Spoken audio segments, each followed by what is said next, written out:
Assalaamu calaykum waraxmatullaahi wabarakaatu. Ummadda Soomaaliyeed meel walba joogtaan waad salaamantihiin. Casharkan waxaanu ku sharaxi doonaa Python numberska. Waxaanu barannay in variable wuxuu yahay iyo inuu noocyo kala duwan yahay. Marka maanta waxaan baranaynaa numberska sida float iyo integer. Okay, PyCharm-kaaga markaad furto waxaad samaynaysaa new file. New file. New Python file. Waxaan u bixinaynaa markaa Python underscore numbers ayaan u bixinaynaa enter. Marka filekan aan ku qoran doonaa wixii code ah. Waxaan sameeyey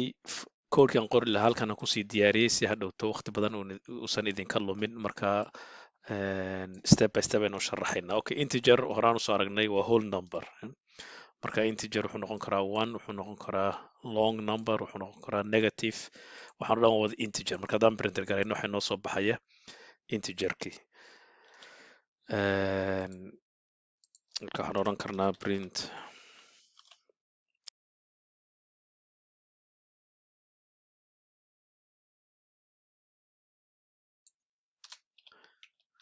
okay, haddaan run garayno marka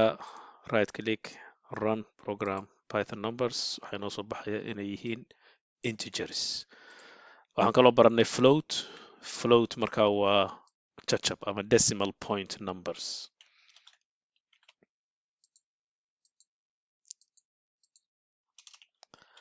Okay, floatku waa any number with a decimal point. Marka number walbo jajab ah sida 1.10 xataa haddaad 0 raacisiiso like aad u yeeso decimal point wuxuu noqonayaa float ayuu noqonayaa. Marka negative ha ahaado ama positive ha ahaado mar hadduu wato jajab wuxuu noqonayaa float. Okay, intaa marka waxaanu ka fahnay float iyo integer waxay yihiin. Waxaan baranaynaa operations sida la isugu daro, loo kala jaro, la isugu dhufto. Okay, operationska marka haddaynu soo qaadan laba number marka rabta inaad isku darto waxaad isticmaalaysaa plus sidii calculatorka oo kale. waxaa inoo soo baxay 6 haddaan ran garayno 6 4 plus 2 markaad isku dhufanayso floatkana sidoo kale isagana waad isku dari kartaa. waxaa inoo soo baxay marmar waxaa soo baxaya number dheer oo zeros badan wata laakiinse waxaan umalaynaya waa khalad ku jira Python applicationka habkay u sameeyeen laakiinse caadi ahaan inuu soo saara 0.3 haddaynu matala hadda halkan 0.3 ka dhigno aan ran garayna waxaa soo baxaya 0.5 marka iska ilow inta kale numberka dheer laakiinse caadi ahaan waxaa kusoo baxaya uun labadii number aad ku dartay resultigoodii. isku dhufashada marka waxaa la isticmaalaya asterix inta numberka wuxuu la mid yahay 4 times 2 8 baa inoo soo baxay haddaan ran garayno 8 4 times 2 is 8 divisionka ama qaybinta waxa weeyaan forward slash marka haddaynu dhahno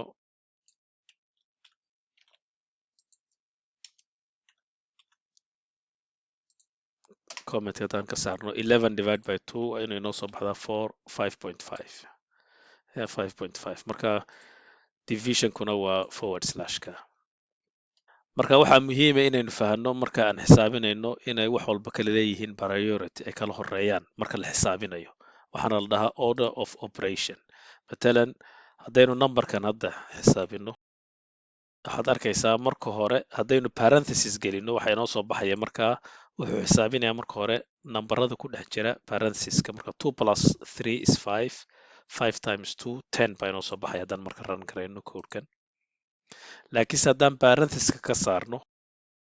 waxaa horumaraya isku dhufashada marka hore marka isku dhufashada iyo isku qaybinta waa isku priority kabacdina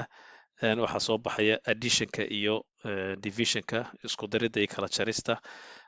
iyaguna waa isku priority. marka haddaynu hadda sidaa u xisaabino on parenthesiskan ka saarno wuxuu isku dhufanaya marka hore labada number 2 times 2 4 4 plus 3 7 ayana noo soo baxaya. marka waa muhiim markaad xisaabinaysa inaad ogaato your order of operation saad u kala horreysiinayso inaad ogaataa xisaabta marka numberada rabta inaad marka hore xisaabiso waxaad dhex gelinaysaa parenthesis. marka tusaalahan horeynu aragnay haddaynu matalan tusaalahan aynu eegno waxaad negativeka waxaad ku hormarsiinaysaa minuska ayuunbaad ka hormarsiinaysaa haddaad rabto inaad negative isticmaasho marka wuxuu noqonayaa -7 plus 2 wuxuu noqonayaa -5 times -4 20 ayuu noqonayaa marka 20 haddaynu negativeka 7ka ka saarno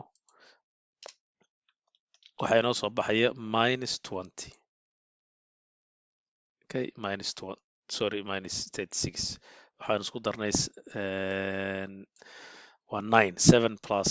2 waa 9 times -4 -36 ayaa inoo soo baxaya okay taas marka waxa weeyaan waa order of operation waxa muhiim ah inaan fahanno wax la kala dhaho quotient iyo remainder powerpoint aynu ku sharaxaynaa marka hore waxay kala yihiin quotient iyo remainder okay quotient waxa weeyaan waxaa kaloo la dhahaa integer division ayaa la dhahaa ama floor division labada erey haddaad aragto waa isku mid wuxuu kuu soo saarayaa inta mar ee number uu dhex galo number kale matalan haddaynu haysano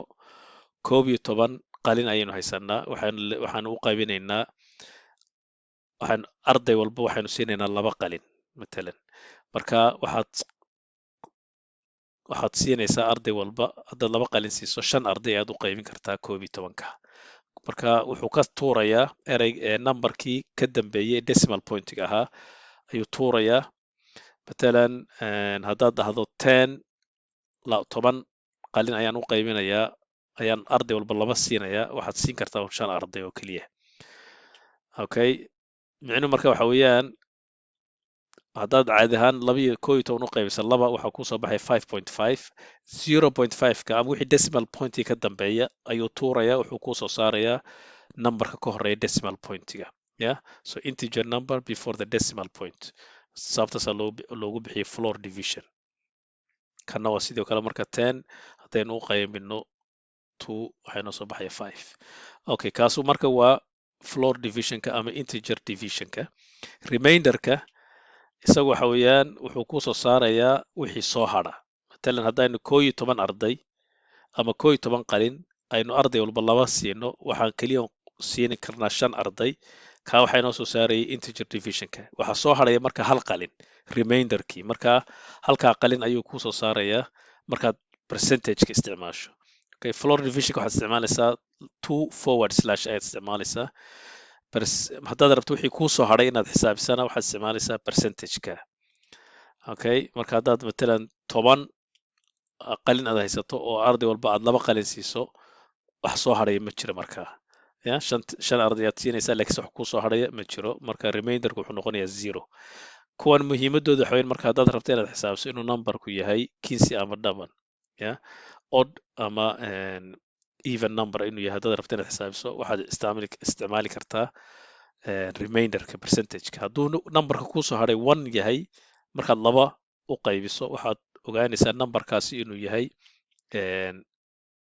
odd number ama kinsi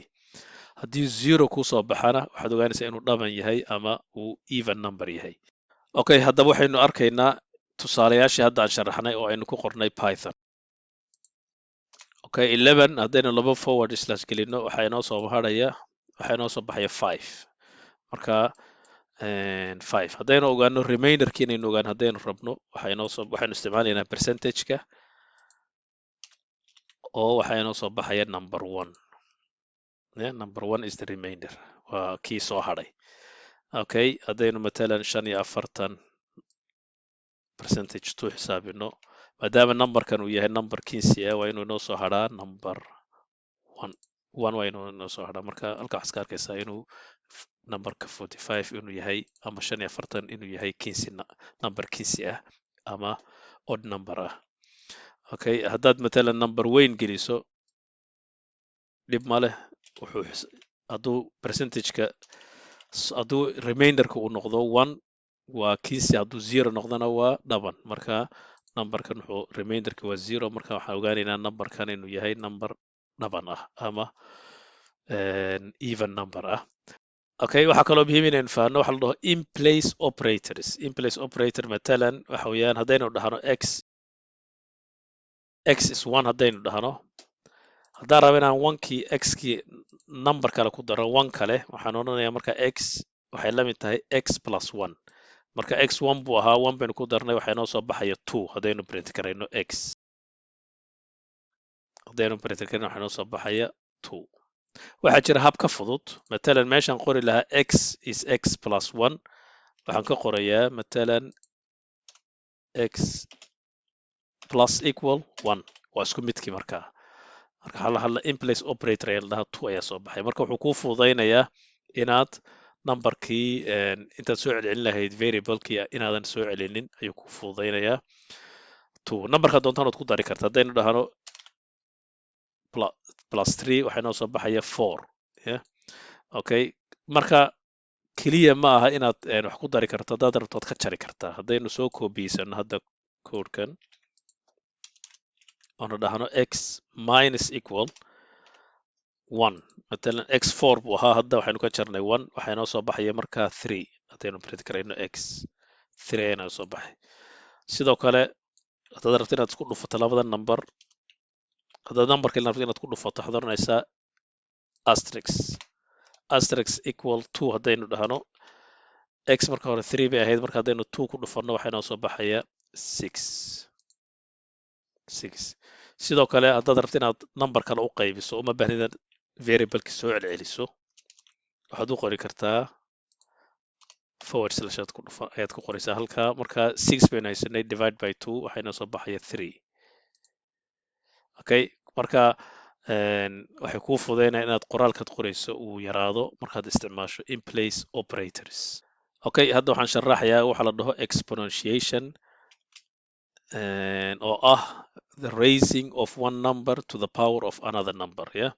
matal haddii rabno inaynu qorno two to the power of two programmingka numberka yar ma dul saari kartid marka waxaad qoraysaa two double asterisk two wuxuu la mid noqonayaa afar marka adoo two times two yidhi two to the power of three markaad qoraysana double asterisk iyo three ayaad qoraysaa marka waxaa la dhahaa kan exponentiation haddaad rabto inaad matalan xisaabtan aad qorto 25 ood ka saarto square rootka waxaad caadi ahaan waxay la mid tahay adoo qoray 25 to the power of 0.5 programmingka markaad qoraysa waxaad qoraysaa 25 double asterisk 0.5 haddaynu qorano matalan haddaynu rabno inuu xisaabino c is equal to a squared plus b squared waxaan oranaynaa c waxay la mid tahay a double asterisk 2 plus b double asterisk 2 sidoo kale haddaan rabno inaan square root ka saarno waxaanu marka hore xisaabinaynaa intan a squared plus b squared kabacdi parenthesistaan gelino ayaan waxaanu dusha saaraynaa ama waxaan qoraynaa double asterisk 0.5 okay pycharmki aan ku noqonaynaa oo waxaynu arkaynaa tusaalayaashan iyagoo lagu qoray python program okay haddaynu marka hadda rabno inaan xisaabino 2 to the power of 2 wuxuu noqonayaa 4 ayuu noqonayaa 2 to the power of 3 haddaan rabno inaan xisaabino 2 times 2 times 2 8 haddaan rabno marka inaynu xisaabino haddaan rabno inaan 25 ka saarno square rootka waxaan qoraynaa 25 double asterisk 0.5 wuxuu noqonayaa marka 5 adoo square root ka saaray 25 ay la mid tahay haddaynu markaa xisaabino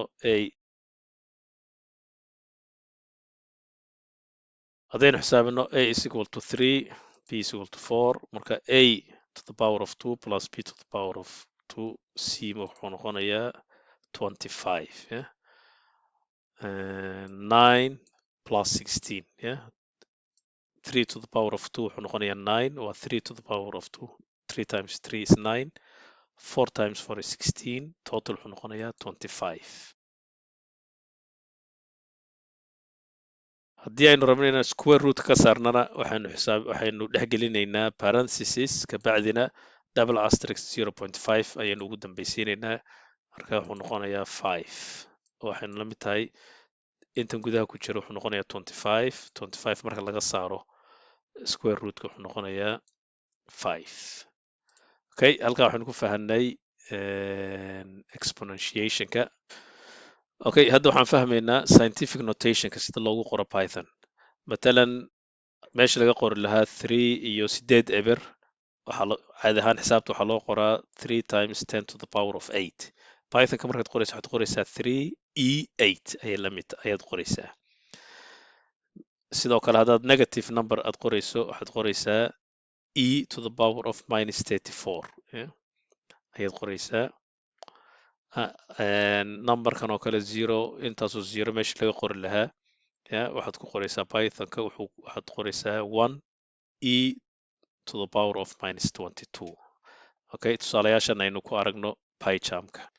okay meeshaynu ka qoran lahayn 3 iyo 8 eber waxaynu qori karnaa 3e8 waa isku midkii markaa waad aragtaa inay resultiga isku mid ayuu noqonayaa inkastoo kani uu noqonayo float laakiinse waa isla numberkii uun numberkan dheer matalan pythonka isaga kuusoo gaabinaya meesha intaasoo dhan ka qori lahaa haddaynu run dhahno wuxuu print garaynayaa 1e to the power of minus 22 marka markaad qorayso la soco in aad isticmaali karto edaas for scientific notationka okay aad iyo aad u mahadsan tihiin insha allah waa inoo videoga dambe assalaamu calaykum waraxmatullahi wabarakaatu